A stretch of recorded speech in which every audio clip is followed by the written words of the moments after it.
Imagine une seconde. Tu es le roi du monde, tu gagnes des milliards. Et un petit gars en jeans basket vient te proposer l'affaire du siècle pour des miettes. Et toi, tu lui ris au nez.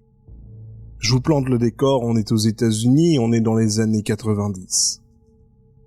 Et cette histoire, c'est exactement ce qu'a fait Blockbuster, et cette erreur est la plus chère de l'histoire du business moderne. Retour donc dans les années 90. Internet n'existe presque pas. Et le vendredi soir aux États-Unis, tout comme en Europe, c'est un rituel sacré. Tu allais chez Blockbuster, un vidéoclub. Des rayons bleus, jaunes, à l'infini, l'odeur du popcorn et puis ces gens qui parfois se bagarrent pour louer la dernière cassette de Terminator. Blockbuster, c'est un géant intouchable, c'est 9000 magasins, un empire colossal. Mais leur vrai business, ce n'est pas les films, non. Ce sont tes erreurs, les pénalités de retard. Tu rends la cassette le lundi, au lieu du dimanche, tu payes. Ces amendes rapportaient à elles seules 800 millions de dollars par an. Ils détestaient leurs clients, mais ils étaient les seuls.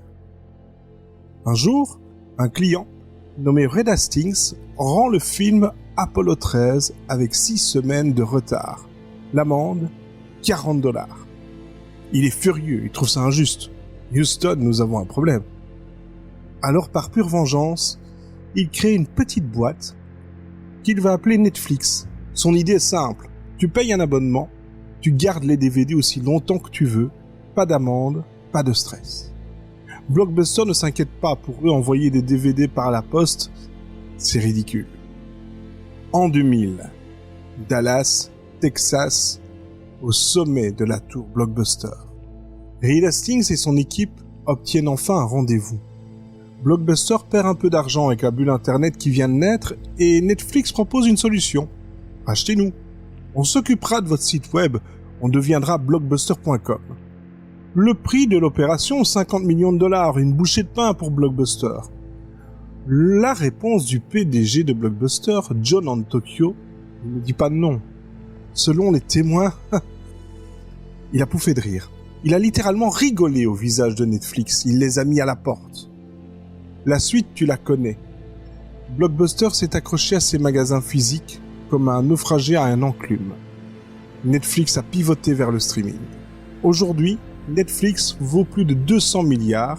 Blockbuster, il reste un seul magasin dans le monde, un simple musée de la nostalgie. Si tu aimes ces histoires de pouvoir, de stratégie, écrase un petit bouton j'aime, abonne-toi maintenant, d'autres histoires arrivent, et tu ne veux pas les rater. La leçon pour toi, ce n'est pas la technologie qui a tué Blockbuster, c'est l'ego. Si tu penses être trop gros pour échouer, tu es déjà mort. Alors dis-moi en commentaire, toi, quel est le dernier film que tu avais loué dans un vidéoclub ?